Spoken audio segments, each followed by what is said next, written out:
या देवी चंद्रभूतेषु माँ चंद्रघंटारूपेण संस्थिता नमस्तस्यै नमस्तस्यै नमस्तस्यै नमो नमः। जय श्री कृष्णा, राधे राधे। आज अपने सुनेंगे नवरात्रा के तीसरे दिन की कथा। हिंदू धर्म में शारदीय नवरात्रा का विशेष महत्व माना गया है।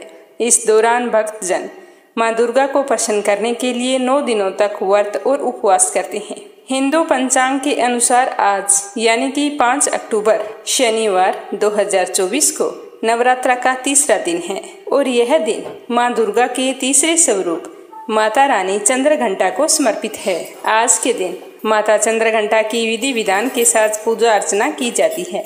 तो सबसे पहले भक्तजन जल्दी उठें, स्नान आदि से निवृत्त होकर साफ वस्त्र पहने। बाद में घर के मंदिर में जहां आपने कलश की स्थापना की है वहां बैठकर सबसे पहले कलश को प्रणाम करें और अपने मंगल जीवन की कामना करें। फिर गणेश जी भगवान का आह्वान करते हुए गणेश मंत्र, गणेश जी की आरती, गणेश जी की कथा यथासंभव करनी चाहिए। उसके बाद में माँ चंद्रघंटा से अपने मंगल जीवन की कामना करते हुए उनका पूजन करना चाहिए। पूजा अर्चना करें तो उनकी पौराणिक कथा, आरती और मंत्र भी जरूर पढ़ने या फिर सुनने चाहिए। तो आइए अब अपने सुनेंगे माता चंद्रघंटा की पौराणिक कथा।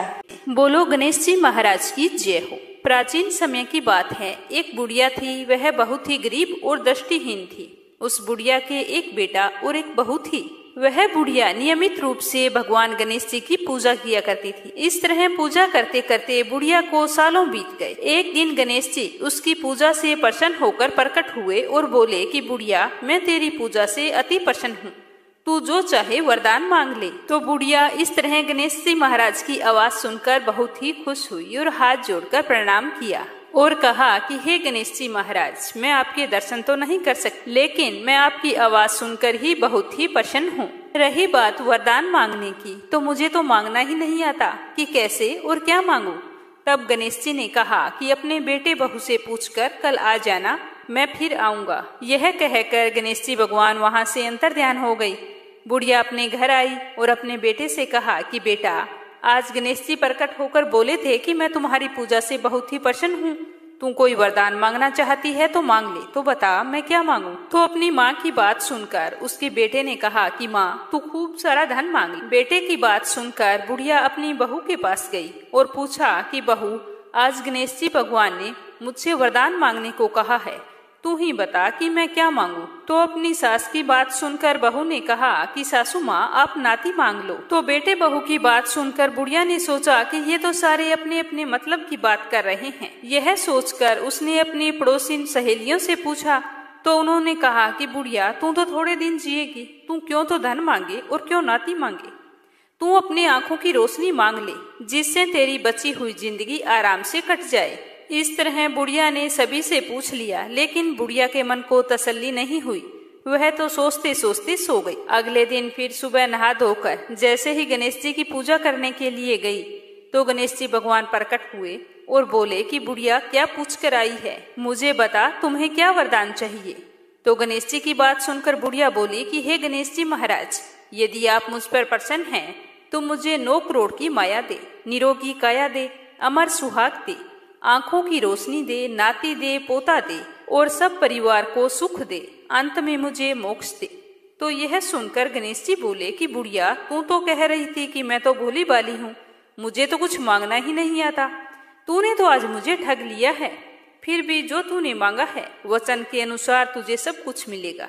तो गणेश जी के इतना कहते ही बुढ़िया की रोशनी लौट आई। तो गणेश जी के दर्शन करके बूढ़ी माई बहुत ही प्रसन्न हुई। गणेश जी भगवान आशीर्वाद देते हुए अंतर्ध्यान हो गए और बुढ़िया ने जो कुछ मांगा था उसे सब कुछ मिल गया। हे गणेश जी महाराज, जैसा तुमने उस बूढ़ी माई को दिया वैसा सबको देना, सुख सौभाग्य और शांति बनाए रखना।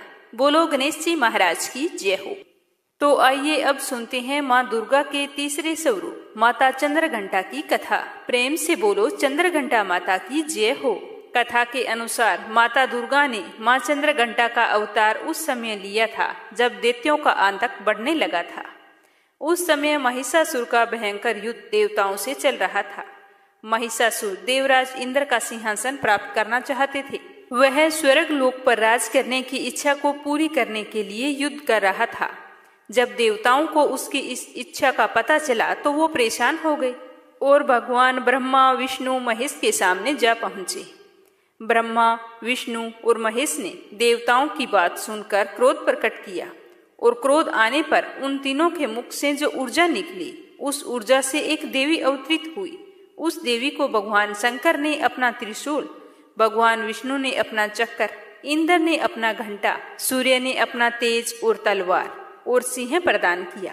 उसके बाद मां चंद्रघंटा ने महिषासुर का वध करके देवताओं की रक्षा की थी। श्री दुर्गा सप्तशती का तीसरा अध्याय। इस अध्याय को सुनने से दुश्मनों से छुटकारा मिलता है। यदि बिना कारण आपके शत्रु बन रहे हैं और नुकसान का पता ना चल रहा हो कि कौन कर रहा है, तो यह पाठ बहुत ही फायदेमंद होता है। तीसरे अध्याय में सेनापतियों सहित महिषासुर के वध के बारे में बताया गया है। महर्षि मेधा ने बताया कि महिषासुर की सेना नष्ट होती देखकर उस सेना का सेनापति चिक्षुर क्रोध में भरकर देवी के साथ युद्ध करने के लिए आगे बढ़ा।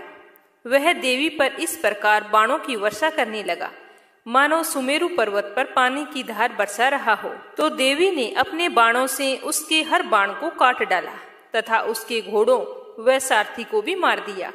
साथ ही उसके धनुष और उसकी अत्यंत ऊंची ध्वजा को भी काटकर नीचे गिरा दिया।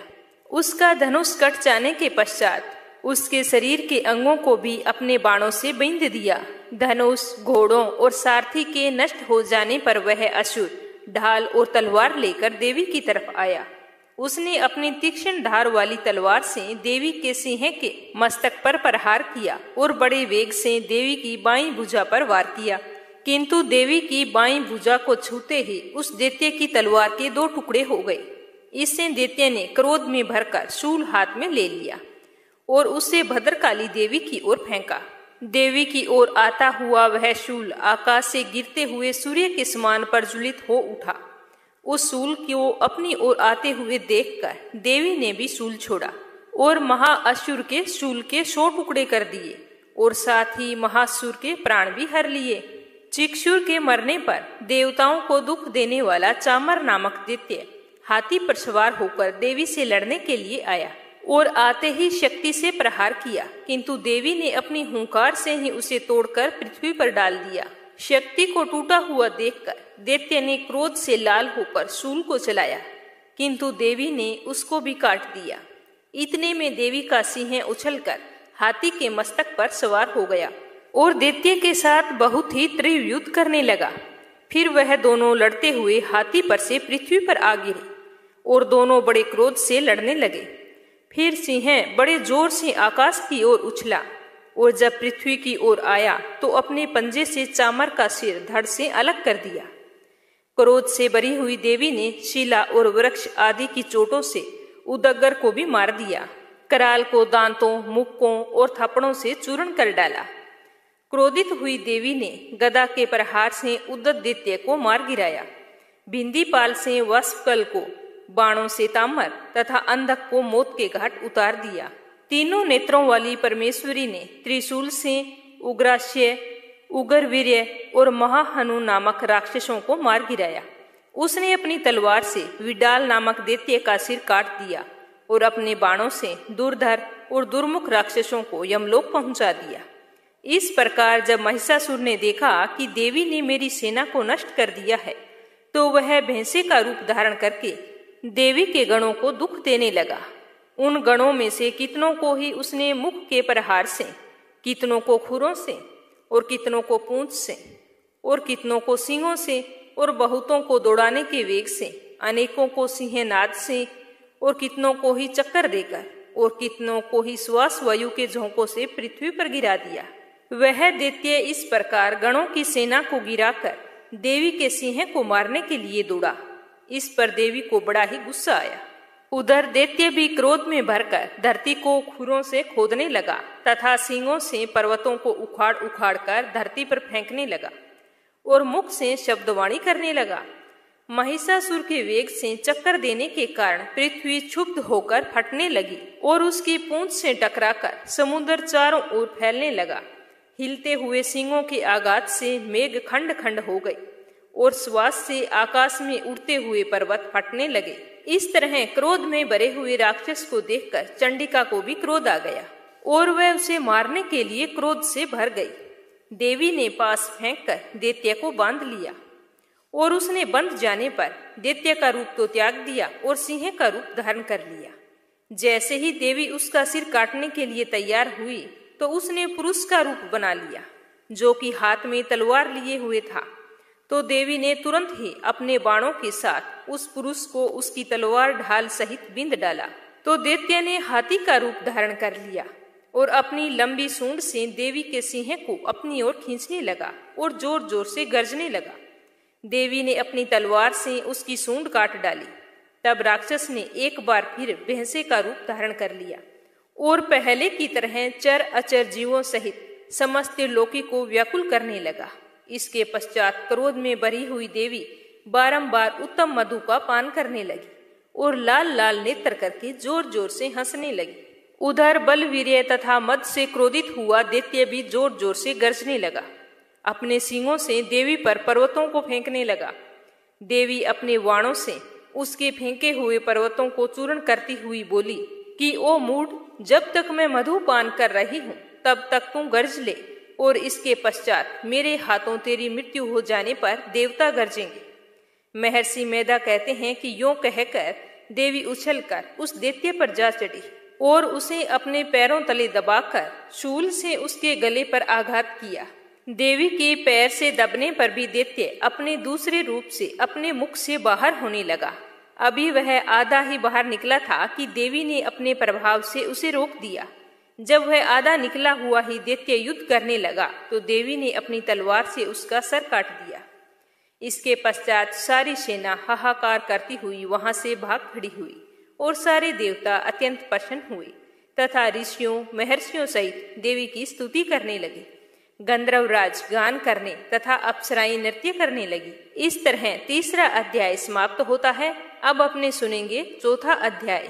चौथे अध्याय में इंद्रादि देवताओं द्वारा देवी की स्तुति। महर्षि मेधा बोले कि देवी ने जब पराक्रमी दुरात्मा महिषासुर को मार गिराया और असुरों की सेना को मार दिया, तब इंद्र आदि समस्त देवता अपने सिर तथा शरीर को झुकाकर भगवती की स्तुति करने लगे।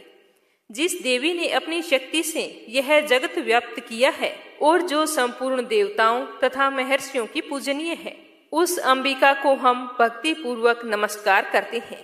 वह हम सबका कल्याण करे। जिस अतुल प्रभाव और बल का वर्णन भगवान विष्णु, शंकर और ब्रह्मा जी भी नहीं कर सके, वही चंडिका देवी इस संपूर्ण जगत का पालन करे और अशुभ भय का नाश करे। पुण्य आत्माओं के घरों में तुम स्वयं लक्ष्मी रूप हो और पापियों के घर में तुम अलक्ष्मी रूप हो और सतकुल में उत्पन्न होने वालों के लिए तुम लज्जा रूप होकर उनके घरों में निवास करती हो। हम दुर्गा भगवती को नमस्कार करते हैं। हे देवी, इस विश्व का पालन करो। हे देवी, हम तुम्हारे अचिंतनीय रूप का किस प्रकार वर्णन करें। असुरों का नाश करने वाले भारी पराक्रम तथा समस्त देवताओं और दैत्यों के विषय में जो तुम्हारे पवित्र चरित्र हैं, उनका हम किस प्रकार वर्णन करें।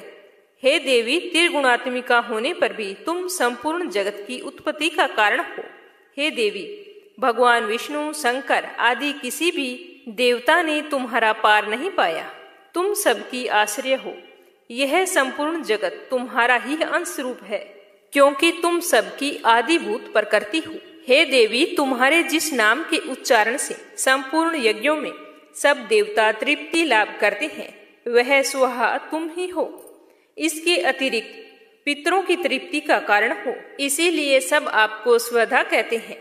हे देवी, वह विद्या जो मोक्ष देने वाली है, जो अचिंत्य महाज्ञान स्वरूपा है, तत्वों के सार को वश में करने वाले, संपूर्ण दोषों को दूर करने वाले, मोक्ष की इच्छा रखने वाले मुनिजन जिसका अभ्यास करते हैं, वह तुम ही हो। तुम वाणी रूप हो और दोष रहित ऋग तथा यजुर्वेदों की एवं उद्गीत और सुंदर पदों के पाठ वाले साम वेद की आश्रय रूप हो। तुम भगवती हो। इस विश्व की उत्पत्ति एवं पालन के लिए तुम वार्ता के रूप में प्रकट हुई हो और तुम संपूर्ण संसार की पीड़ा हरने वाली हो। हे देवी, जिससे सारे शास्त्रों को जाना जाता है, वह मेधा शक्ति तुम ही हो, और दुर्गम भाव सागर से पार करने वाली नौका भी तुम ही हो। लक्ष्मी रूप से विष्णु भगवान के हृदय में निवास करने वाली और भगवान महादेव द्वारा सम्मानित गोरा तुम ही हो। मंद मुस्कान वाले निर्मल पूर्ण चंद्रबिंब के समान और उत्तम सोने की मनोहर कांति से कामनीय तुम्हारे मुख को देखकर भी महिषासुर क्रोध में भर गया। यह बड़े आश्चर्य की बात है। और हे देवी, तुम्हारा यही मुख जब क्रोध से भर गया था तो उदय काल के चंद्रमा की भांति लाल हो गया और तनी हुई बाहों के कारण विकराल रूप हो गया। उसे देखकर भी महिषासुर के प्राण नहीं निकले। यह तो बड़े आश्चर्य की बात है। आपके कुपित मुख के दर्शन करके भला कौन जीवित रह सकता है। हे देवी, तुम हमारे कल्याण के लिए प्रसन्न हो जाओ। आपके प्रसन्न होने से इस जगत का अभुद्य होगा, और जब आप क्रोधित हो जाते हैं तो कितने ही कुलों का सर्वनाश हो जाता है। यह तो हमने अभी अभी जाना है कि जब तुमने महिषासुर की बहुत बड़ी सेना को देखते ही देखते मार दिया है। हे देवी, सदा प्रताप देने वाले तुम जिस पर प्रसन्न हो जाती हो वही देश में सम्मानित होते हैं।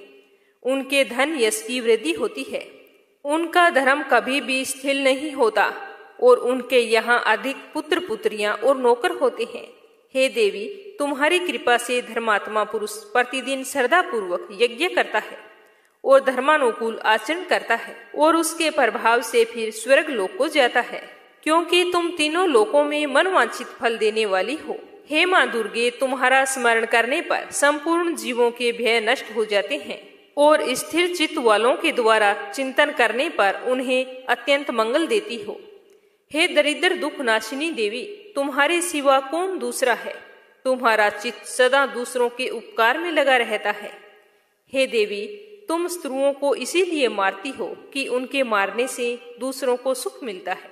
वह चाहे नरक में जाने के लिए चिरकाल तक पाप करते रहे हों, किंतु तुम्हारे साथ युद्ध करके सीधे स्वर्ग को जाएं, इसीलिए तुम उनका वध करती हो। हे देवी, क्या तुम दृष्टिपात मात्र से समस्त असुरों को वशम नहीं कर सकती? अवश्य ही कर सकती हो, किंतु तुम्हारा स्त्रियों को शस्त्रों के द्वारा मारना इसीलिए है कि शास्त्रों के द्वारा मरकर वे स्वर्ग को जाएं। इसी तरह से हे देवी, उन स्त्रियों के प्रति भी तुम्हारा उत्तम विचार है। हे देवी, तुम्हारे उग्र खड़क की चमक से और त्रिशूल की नोक की कांति की किरणों से असुर की आंखें फूट नहीं गई। उसका कारण यह था कि वे किरणों के शोभायमान तुम्हारे चंद्रमा के समान आनंद प्रदान करने वाले सुंदर मुख को देख रहे थे। हे देवी, तुम्हारा शील बुरे वृतांत को दूर करने वाला है और सबसे अधिक तुम्हारा रूप है, जो न तो कभी चिंतन में आ सकता है और न जिसकी दूसरों से कभी तुलना की जा सकती है। तुम्हारा बल व पराक्रम स्त्रियों का नाश करने वाला है। इस तरह तुमने अपने दुश्मनों पर भी दया प्रकट की है। हे देवी, तुम्हारे बल की किसके साथ बराबरी की जा सकती है? तथा स्त्रियों को भय देने वाला इतना सुंदर रूप भी किसी का हो सकता है? हृदय में कृपा और युद्ध में निठुरता, यह दोनों बातें तीनों लोकों में केवल तुम ही में देखने को मिली है। हे माता, युद्ध भूमि में स्त्रियों को मारकर तुमने उन्हें स्वर्ग लोक में पहुंचाया है।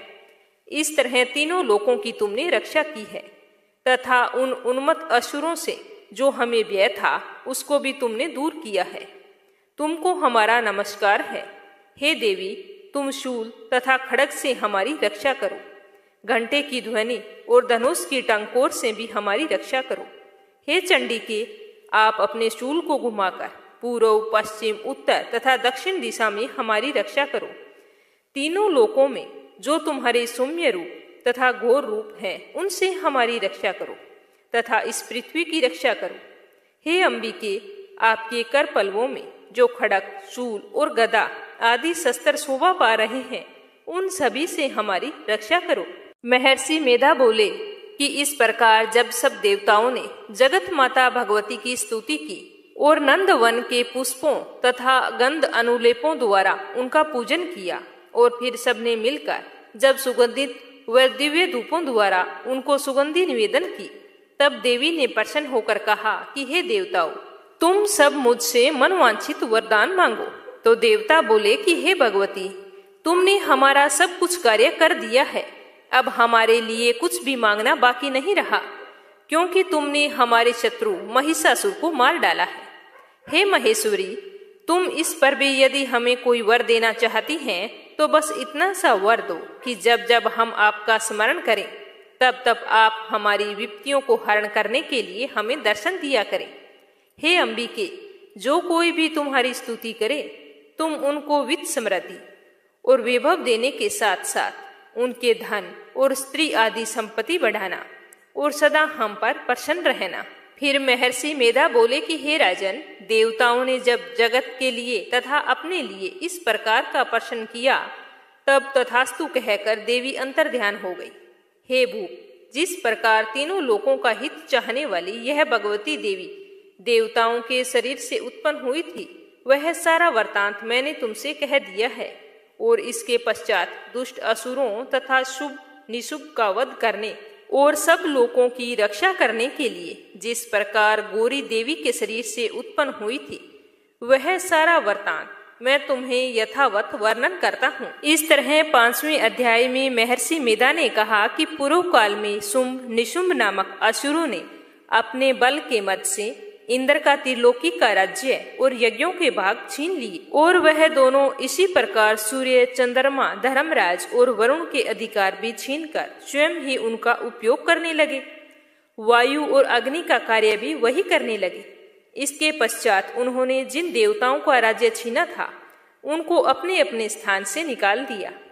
इस तरह से अधिकार छीने हुए दैत्यों तथा दैत्यों द्वारा निकाले हुए देवता अपराजिता देवी का स्मरण करने लगे कि देवी ने हमको वर दिया था कि मैं तुम्हारी संपूर्ण विपत्तियों को नष्ट करके रक्षा करूंगी। ऐसा विचार कर सब देवता हिमालय पर गए और भगवती विष्णु माया की स्तुति करने लगे। देवताओं ने कहा कि देवी को नमस्कार है, शिव को नमस्कार, प्रकृति और भद्रा को नमस्कार है। हम लोग रौद्र नित्या और गौरी को नमस्कार करते हैं। ज्योत्सनामयी चंद्र रूपिणी व सुख रूपा देवी को निरंतर नमस्कार है। शरणागतों का कल्याण करने वाली बुद्धि और सिद्धि रूपा देवी को हम बारंबार नमस्कार करते हैं। और नैर रीति राजाओं की लक्ष्मी तथा शर्वाणी को नमस्कार है। दुर्गा को दुर्ग स्थलों को पार करने वाली दुर्गपारा को, सारा सर्वकारिणी ख्याति कृष्ण और धूमर देवी को सदैव नमस्कार है। अत्यंत सौम्य तथा अत्यंत रौद्र रूपा को हम नमस्कार करते हैं। उन्हें हमारा बारंबार प्रणाम हो। जगत की आधारभूत कृति देवी को बारंबार नमस्कार करते हैं। जिस देवी को प्राणी मात्र विष्णु माया कहते हैं उसको नमस्कार है, उसको नमस्कार है, उसको नमस्कार है। जो देवी संपूर्ण प्राणियों में चेतना कहलाती है उसको नमस्कार है, उसको नमस्कार है, उसको नमस्कार है। जो देवी संपूर्ण प्राणियों में बुद्धि रूप से स्थित है उसको नमस्कार है, उसको नमस्कार है, उसको नमस्कार है। जो देवी सब प्राणियों में निद्रा रूप से विराजमान है उसको नमस्कार है, उसको नमस्कार है, उसको नमस्कार है। जो देवी संपूर्ण प्राणियों में शुद्धा रूप से विराजमान है उसको बारंबार नमस्कार है। जो देवी संपूर्ण प्राणियों में छाया रूप से स्थित है उसको नमस्कार है, उसको नमस्कार है, उसको नमस्कार है। जो देवी सब प्राणियों में शक्ति रूप से स्थित है उसको बारंबार नमस्कार है। जो देवी संपूर्ण प्राणियों में तृष्णा रूप से स्थित है उसको नमस्कार है, उसको नमस्कार है, उसको नमस्कार है। जो देवी सब प्राणियों में शांति रूप से स्थित है उसको नमस्कार है, उसको नमस्कार है, उसको नमस्कार है। जो देवी सब प्राणियों में जाति रूप से स्थित है उसको नमस्कार है, उसको नमस्कार है, उसको नमस्कार है। जो देवी सब प्राणियों में लज्जा रूप से स्थित है उसको नमस्कार है, उसको नमस्कार है, उसको नमस्कार है। जो देवी संपूर्ण प्राणियों में श्रद्धा रूप से स्थित है उसको नमस्कार है, उसको नमस्कार है, उसको नमस्कार है। जो देवी संपूर्ण प्राणियों में कांति रूप से स्थित है, जो देवी सब प्राणियों में लक्ष्मी रूप से स्थित है उसको नमस्कार है, उसको नमस्कार है, उसको नमस्कार है। जो देवी संपूर्ण प्राणियों में वृत्ति रूप से स्थित है उसको नमस्कार है, उसको नमस्कार है, उसको नमस्कार है। जो देवी सब प्राणियों में समृद्धि रूप से विराजमान है, उसको नमस्कार है, उसको नमस्कार है, उसको नमस्कार है। जो देवी सब प्राणियों में दया रूप से स्थित है, उसको नमस्कार है, उसको नमस्कार है। जो देवी सब प्राणियों में दृष्टि रूप से स्थित है, उसको नमस्कार है, उसको नमस्कार है, उसको नमस्कार है। जो देवी संपूर्ण प्राणियों में माता रूप से स्थित है, उसको नमस्कार है, उसको नमस्कार है, उसको नमस्कार है। जो देवी संपूर्ण प्राणियों में भ्रांति रूप से स्थित है, उसको नमस्कार है, उसको नमस्कार है, उसको नमस्कार है। जो देवी संपूर्ण प्राणियों में नित्य व्याप्त रहती है, उसको नमस्कार है, उसको नमस्कार है, उसको नमस्कार है। जो देवी चैतन्य रूप से इस संपूर्ण संसार को व्याप्त कर स्थित है, उसको नमस्कार है, उसको नमस्कार है, उसको नमस्कार है। पूर्व काल में देवताओं ने अपने अभिष्ट फल पाने के लिए जिसकी स्तुति की और देवराज इंद्र ने बहुत दिनों तक जिसका सेवन किया, वह कल्याण की साधना भूता ईश्वरीय हमारा कल्याण और मंगल करे तथा सारी विपत्तियों को नष्ट कर डाले। असुरों के सताए हुए हम संपूर्ण देवता उस परमेश्वरी को इस समय नमस्कार करते हैं तथा जो भक्ति पूर्वक स्मरण किए जाने पर तुरंत ही सब विपत्तियों को नष्ट कर देती है, वह जगदम्बा इस समय भी हमारा मंगल करके हमारी समस्त विपत्तियों को दूर करे। महर्षि मेधा कहते हैं कि हे राजन, इस प्रकार जब देवता स्तुति कर रहे थे तो उसी समय पार्वती देवी गंगा में स्नान करने के लिए आई। तब उनके शरीर से प्रकट हो शिवा देवी बोली, शुंभ दैत्य के द्वारा स्वर्ग से निकले हुए और निशुंभ से हारे हुए यह देवता मेरी स्तुति कर रहे हैं। पार्वती के शरीर से अंबिका निकली थी, इसीलिए उसको संपूर्ण लोक में कौशिकी कहते हैं। कौशिकी के प्रकट होने के पश्चात पार्वती देवी के शरीर का रंग काला हो गया और वह हिमालय पर रहने वाली कालिका देवी के नाम से प्रसिद्ध हुई। और फिर शुंभ और निशुंभ के दूत चंड मुंड भी वहां आ पहुंचे। उन्होंने परम मनोहर रूप वाली अंबिका देवी को देखा। फिर शुंभ के पास जाकर बोले कि महाराज, एक अत्यंत सुंदर स्त्री हिमालय को प्रकाशित कर रही है। वैसा रंग रूप आज तक हमने किसी का नहीं देखा है।